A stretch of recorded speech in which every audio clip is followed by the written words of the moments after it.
ओम शांति। आज 3 फरवरी 2023 की बाबा की साकार महावाक्य। प्यारे बाबा बोले, मीठे बच्चे, नर से नारायण बनने के लिए परफेक्ट ब्राह्मण बनो। सच्चा ब्राह्मण वो जिसमें कोई भी विकार रूपी दुश्मन ना हो। प्रश्न: बाप का रिगार्ड किन बच्चों को प्राप्त होता है?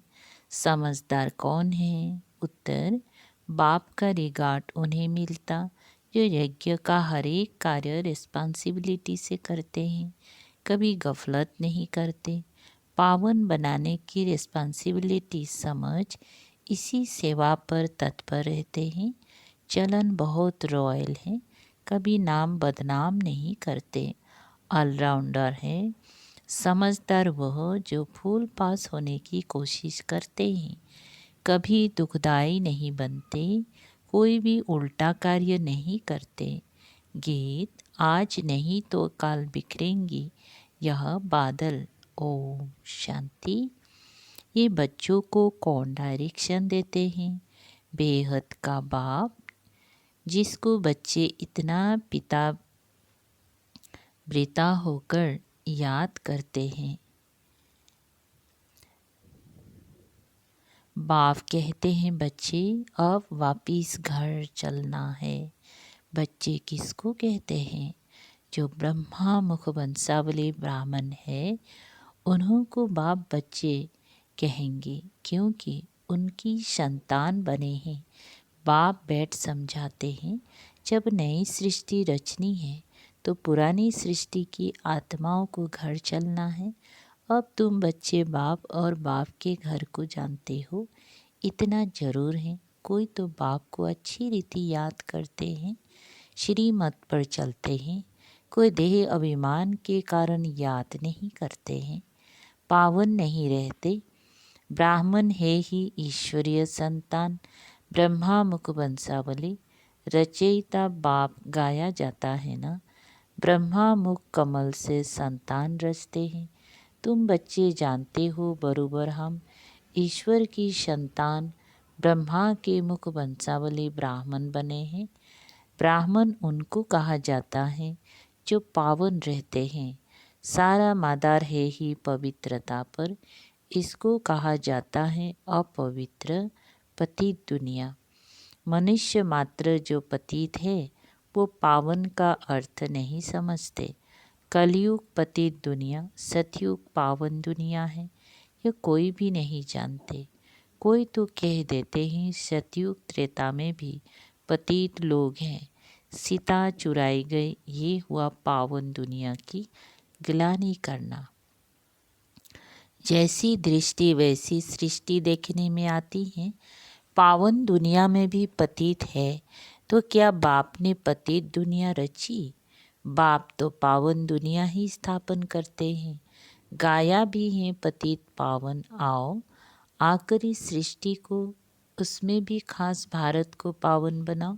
अब यह राजकुमार कुमार, अब यह ब्रह्मा कुमार कुमारी नाम पड़ता ही उन पर है जो पावन होकर रहते हैं। पतित को ब्राह्मण ब्राह्मणी व बीके कह नहीं सकते, वो है ही कुख वंशावली।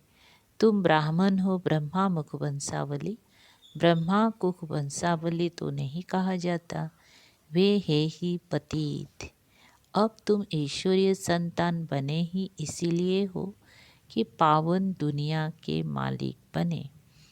ब्राह्मण ब्राह्मणी अथवा ब्रह्मा कुमार कुमारी कहलाकर यदि पतित होते हैं या विकार में जाते हैं तो वो बीके नहीं हुए। ब्राह्मण कभी विकार में नहीं जाते। विकार में जाने वाले को शूद्र कहा जाता है। ईश्वर की औलाद बनते ही इसीलिए हैं कि ईश्वर से हम राज्य भाग्य लेवे। राजाए का वर्षा लेने के लिए पुरुषार्थ करना चाहिए। लक्ष्य रखना है कि हम नर से नारायण बने। तुम बच्चे जानते हो कि नंबर 1 है काम, सेकेंड नंबर है क्रोध। क्रोध आदि का भूत रह जाता है तो वो पूरे वर्षे के लायक नहीं बनते। कहा जाता है ये काम व क्रोध के भूत बस परवश हो गया, बाप को याद ना करने का कारण रावण के बस हो जाते हैं। ऐसे क्रोधी व कामी नर से नारायण पद पा नहीं सकते। यहाँ चाहिए परफेक्ट ब्राह्मण। बाप समझाते पहले नंबर का भूत आता है देह अभिमान। अगर देही अभिमानी हो, बाप को याद करते रहे तो बाप मदद भी करें। जो जितना याद करते हैं उतनी उनको मदद मिलती है। ब्राह्मण सच्चा वो जिसमें ये विकार रूपी दुश्मन ना हो। मुख्य देह अभिमान के कारण ही और दुश्मन आते हैं। ये भारत शिवालय था, तब दुख की कोई बात नहीं थी। ये मनुष्य को पता नहीं है। वो तो कह देते हैं माया भी है ही, ईश्वर भी है ही। अरे ईश्वर अपने समय पर आता, माया अपनी समय पर आती है। आधा कल्प है ईश्वरीय राज्य, आधा कल्प है माया का राज्य। यह समझानी शास्त्र में नहीं है, वो है ही भक्ति मार्ग। ज्ञान का सागर एक ही बाप है जिसको पतित पावन कहा जाता है। जो बाप को याद नहीं करते उनसे पतित काम जरूर होते ही रहेंगे। उनको ब्राह्मण ब्राह्मणी कह नहीं सकते। बड़ी सूक्ष्म बातें। शिव बाबा ने दादी को याद नहीं करेंगे तो वर्षा कहाँ से मिलेगा। फिर उनको इस पुरानी दुनिया के मित्र संबंधी आदि याद आते हैं। अच्छी रीति बाप को याद करेंगे तो बाप भी मदद देंगे। तुम कहाँ मुरली चलाने में मुझ जाएंगे तो भी शिव बाबा प्रवेश कर आए मुरली चलाएंगे। बच्चों को पता नहीं पड़ता कि शिव बाबा आकर मदद करते हैं। समझते हैं हमने आज अच्छी मुरली चलाई। अरे आज अच्छी चलाई, काल क्यों नहीं चलाते थे। तुमको ये भी पता थोड़ी पड़ता है शिव बाबा बोलते हैं या ब्रह्मा बोलते हैं। शिव बाबा कहते बच्चे तुम मेरी ईश्वरीय औलाद हो, मेरे को याद करो। ऐसे और कोई कह ना सके। मैं ही इनमें प्रवेश कर कह सकता हूँ मैं ज्ञान का सागर हूँ ना। तुम ज्ञानी तू आत्मा बन रहे हो तो जो बाप से योग रखते हैं तो बाप भी आकर मदद करते हैं। देह अभिमानी याद थोड़े करेंगे, बाप को जरूर याद करना है। अहंकार नहीं आना चाहिए मैंने अच्छी मुरली चलाई, नहीं। समझना चाहिए शिव बाबा ने आकर मुरली चलाए। घड़ी घड़ी शिव बाबा को याद करना चाहिए। बहुत बच्चे हैं जो पूरा याद नहीं करते हैं तो कर्मभोग मिटता नहीं, बीमारियां आ जाती हैं, विक्रम विनाश नहीं होते। बच्चों को बाप के साथ योग लगाना है। हम राजयोगी हैं, बाप से रजाई लेनी है। हम नर से नारायण बनेंगे। दिल में समझना है मैं इतना पढ़ता हूँ जो सूर्यवंशी में आऊँ। ऐसे नहीं पहले दास दासी बन फिर राजाई पावे। बाप को याद करने से बाप की मदद मिलेगी, नहीं तो कुछ ना कुछ पाप नुकसान आदि होता है। वो दुखदाई बहुत बनते हैं। लक्ष्मी नारायण तो सुखदाई है ना। समझदार बच्चे कोशिश करेंगे फुल पास होने की। ऐसे नहीं जो मिला सो ठीक है। हर बात में ऑलराउंड पुरुषार्थ करना चाहिए। ऐसे भी नहीं कि ये काम इनका है हम क्यों करें। बाबा ऑलराउंड काम करते हैं ना। बच्चों की चलन ठीक नहीं रहती तो फिर नाम बदनाम कराते हैं। बाप कहते मेरा बनकर और फिर उल्टा काम करते तो पद भ्रष्ट हो जाता है। ऐसे मत समझो कि ये ब्रह्मा बाबा डायरेक्शन देते। शिव बाबा याद रहना चाहिए। बच्चों को समझना है दुनिया को पावन बनाने का बोझा सिर पर है। हम रिस्पॉन्सिबल हैं। भारत को पावन बनाने की बहुत बड़ी रिस्पॉन्सिबिलिटी है। यज्ञ का हर एक कार्य रिस्पॉन्सिबिलिटी से करना है, कोई गफलत ना हो, तब बाबा भी रिगार्ड देंगे। नहीं तो धर्मराज ऐसी सजा खिलाते हैं जो कभी जेल में भी नहीं खाई होगी।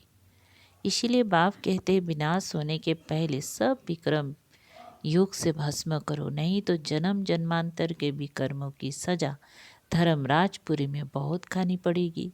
इसलिए गफलत मत करो। ये अंतिम जन्म है, फिर तो जाएंगे ही स्वर्ग में। मचरे खाकर फिर प्रजा पद पाना, इसको पुरुषार्थ नहीं कहा जाता। उस समय त्राही त्राही करना पड़ेगा।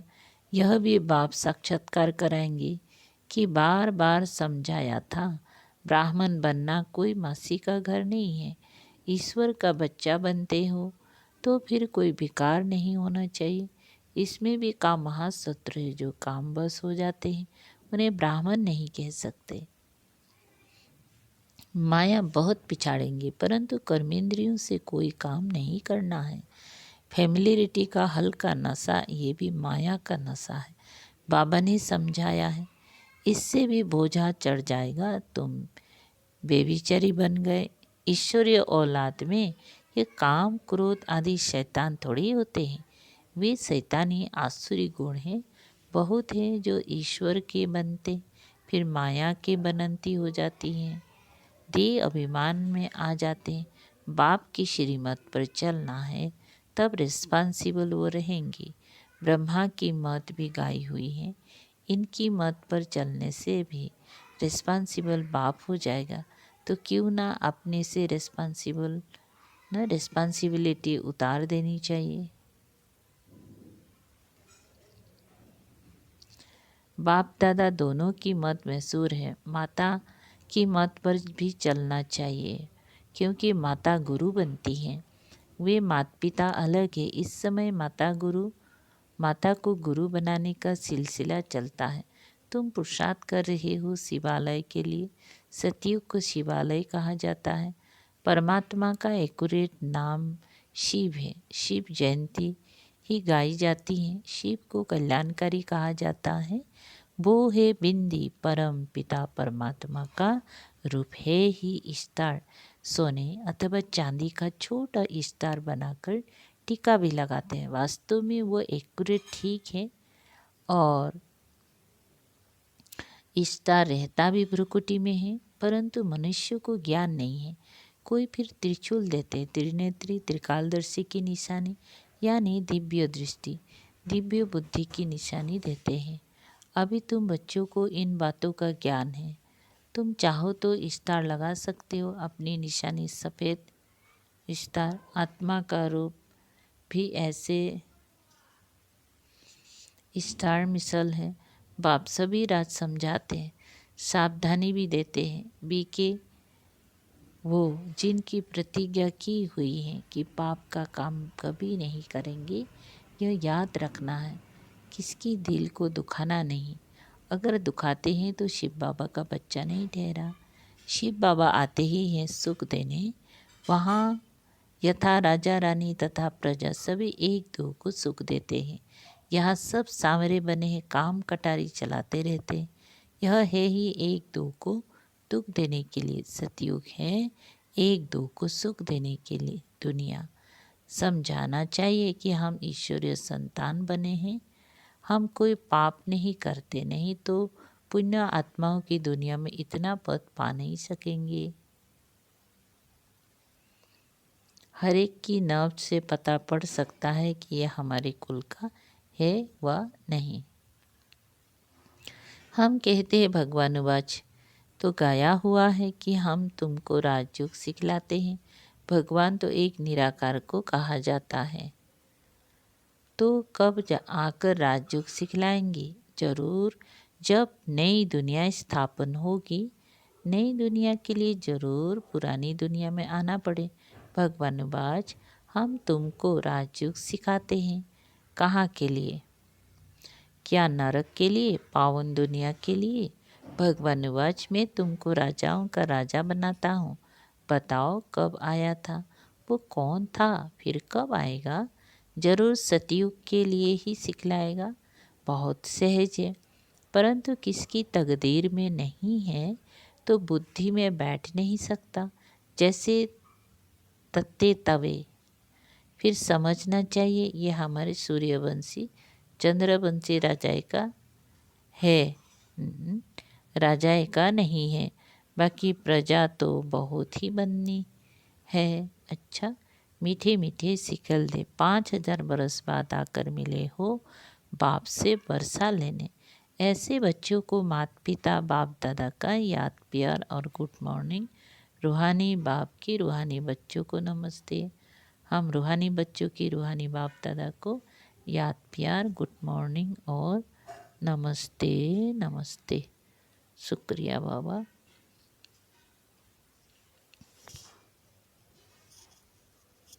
धारणा के लिए मुख्य सार नंबर पहला, किसी की दिल को कभी भी दुखाना नहीं है। प्रतिज्ञा करनी है कभी कोई पाप का काम नहीं करेंगे, सदा सुखदायी बनेंगे। नंबर दूसरा, कर्मेंद्रियों से कोई भी उल्टा कर्म नहीं करना है। बाप और दादा की मत पर चल अपना बोझ उतार देना है। वरदान है, अमृत बेले से लेकर रात तक मर्यादा पूर्वक चलने वाले मर्यादा पुरुषोत्तम भव। विस्तार है, सतयुग की मर्यादा ही पुरुषोत्तम बनाती है, इसलिए मर्यादा पुरुषोत्तम कहा जाता है। तमोगुणी वायुमंडल वाइब्रेशन से बचने का सहज साधन है। ये मर्यादाएं हैं। मर्यादाओं के अंदर रहने वाले मेहनत से बच जाते हैं। हर कदम के लिए बाप दादा द्वारा मर्यादाएं मिली हुई हैं। उसी प्रमाण कदम उठाने से स्वतः ही मर्यादा पुरुषोत्तम बन जाते हैं। तो अमृत बेले से रात तक मर्यादा पूर्वक जीवन हो, तब कहेंगे पुरुषोत्तम। और पुरुषोत्तम अर्थात साधारण पुरुषों से उत्तम आत्माएं। स्लोगन, जो किसी भी बात में स्वयं को मोल कर लेते हैं वही सर्व की दुआओं के पात्र बनते। अच्छा, ओम शांति। शुक्रिया बाबा।